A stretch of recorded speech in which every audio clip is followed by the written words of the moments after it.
It is Friday morning, Friday the 13th, the weekend just around the corner, and for many of us that means a bit of downtime. But one Dorset family are preparing to do quite the opposite. Tomorrow morning they'll be lacing up their trainers en masse for the first of this year's Race for Life events in the county. And this is a real family effort, 4 generations taking part in the Poole Race for Life event, I think it is. I got Rosie Nippard on from Dorchester and Tracey Mallock on from Poole. Morning, both. Morning. Good morning. Good to have you there. Rosie, which I don't think I've got in front of me, which of the Race for Life is it that you're doing? It is Poole, right? It is Poole, yes. And this is the first one you've ever... No, this is not the first one you've ever done. No, I've been taking part since the early 2000s. Right. A particularly poignant one for you, though, and your family this year. Do you want to just explain why? Yes, my brother Giles was diagnosed with esophageal cancer, which had spread to his liver at the beginning of March this year, and 14 days later he passed away.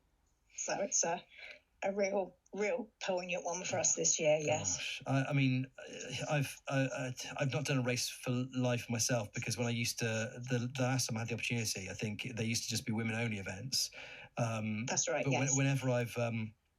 Whenever I've done organised runs and seen all of the various kind of cancer or good causes that people run for, I find myself quite overwhelmed by that. I imagine tomorrow you're going to find the Race for Life quite an emotional day.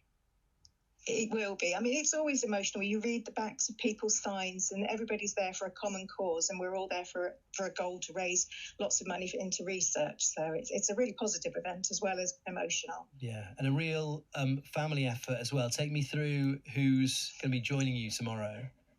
So tomorrow there'll be myself, my husband Russell, my father Brian, and then also taking part is Russell's niece Tracey Mallock, who's on the line with us today.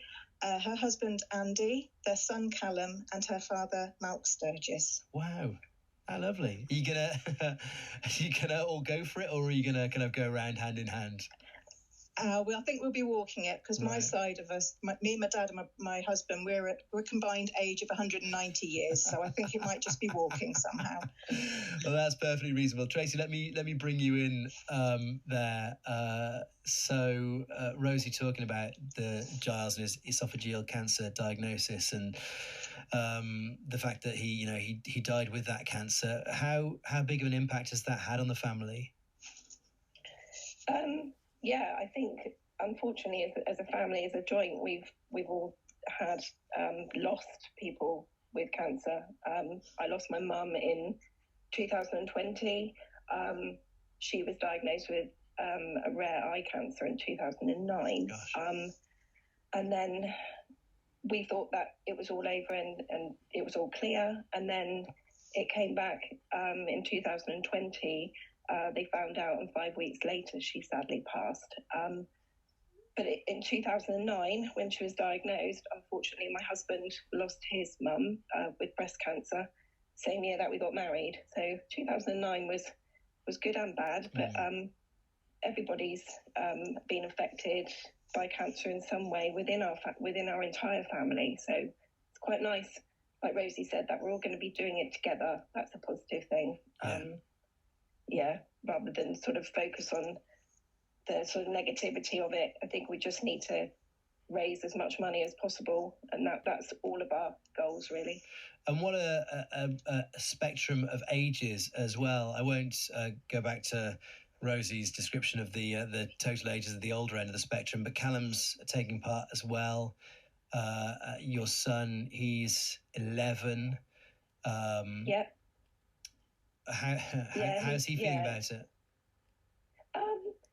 He was obviously 9 when his nana passed, and actually my very good friend Tash, who's a sister at Royal Bournemouth Hospital, she came up with an idea that had been sort of bred from intensive care. So when parents or grandparents or loved ones pass, they advise to get 2 bears, and 2 identical bears. One's given to the child, and then one's with the deceased, and then it's their form of communication.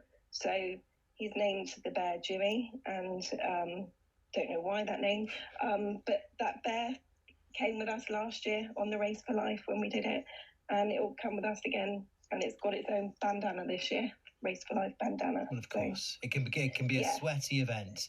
Yeah.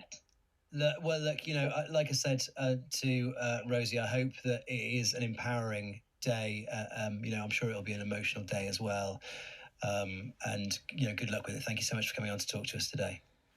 Thank you. Thank you very much. Thank you, Rosie. Thank you, Tracey, taking part in the Race for Life tomorrow in Beta Park in Poole. There's one in Bournemouth as well next month, June the 12th, down at Pier Approach, 10k and a 5k. You can find out the details at raceforlife.org.